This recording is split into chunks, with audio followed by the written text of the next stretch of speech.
don't do it. Why you really shy? Say hi to your mommy. My dad said they can do it. Okay. Kaya sa pagkakataon po ito, mga kapatid, sama-sama po sana tayo. Tingin natin ang sinasabi ng Biblia sa ikalawang Kronika 7 at 14. Ganito po ang nakasulat.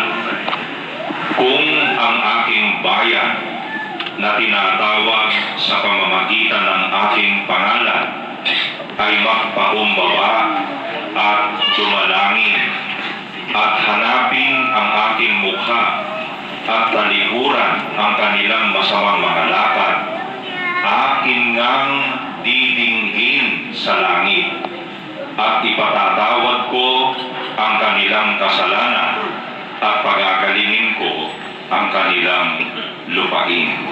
Yan po'y salita ng Diyos, mga kapatid, na akin pong binabasa, na nagbibigay po sa atin ng guide kung ano po ang